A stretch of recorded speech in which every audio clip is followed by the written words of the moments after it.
पंढरपुरात जोरदार पाऊस सुरू आहे, त्यामुळे उजनी धरणातून भीमा नदी पात्रात पाण्याचा विसर्ग वाढवण्यात येत आहे। दुसरीकडे विरा धरणातूनही नीरा नदीत 7,500 क्युसेकने पाण्याचा विसर्ग करण्यात आलाय।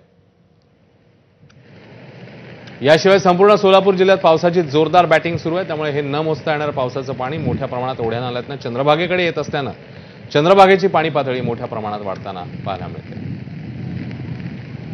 या संदर्भातला आढावा घेतलाय आमच्या प्रतिनिधींनी, पाहूया। पुणे परिसरात सुरू झालेल्या मुसळधार पावसामुळे आता उजनी धरणात येणारा विसर्ग वाढू लागलेला आहे आणि आता दुपारी 1:30 वाजता उजनी धरणातून तब्बल 1 लाख क्युसेक विसर्गाने पाणी सोडायला सुरुवात झालेली आहे। याच पद्धतीने वीर धरणातूनही जवळपास 7,500 क्युसेक विसर्गाने पाणी नीरा नदीत सोडलेलं आहे। उजनी धरणातून सोडलेलं भीमा नदीचं पाणी आणि नीरा नदीत येणारं पाणी हे दोन्ही पाणी नीरा नरसिंगपूर इथे एकत्र येतात आणि तिथून हे पाणी संपूर्ण पंढरपूरच्या चंद्रभागेकडे अर्थात भीमेकडे येत असतं आणि त्यामुळे पुन्हा एकदा 6व्यांदा पंढरपूरवर पुराची टांगती तलवार दिसू लागलेली आहे। मोठ्या प्रमाणात नदीच्या पाण्याच्या पातळीमध्ये वाढ होताना दिसत आहे। सध्या वाळवंटात सगळं वाळवंट पाण्याने व्यापायला सुरुवात झालेली आहे।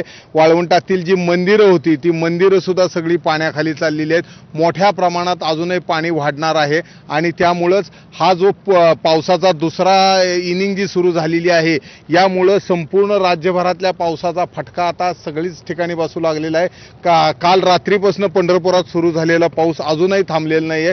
सलग रात्रभर पडलेला पाऊस सकाळपासूनही सुरूच आहे आणि याबरोबर भीमा नदीत येणारं उजनी धरणाचं पाणी, निरेतनं येणारं वीर धरणाचं पाणी आणि इथल्या पावसाचं पाणी अशा सर्व परिस्थितीमुळे सध्या तरी पंढरपूरवर पुन्हा एकदा म्हणजे अक्षरशः 6व्यांदा पुराची टांगती तलवार आहे आणि ही जी परिस्थिती आहे ही पाऊस जर नाही थांबला तर पुन्हा एकदा पंढरपूरला महापुराचा धोका संभवू शकतो। कॅमेरामन सचिन जाडेसह सुनील दिवाण, एबीपी माझा, पंढरपूर।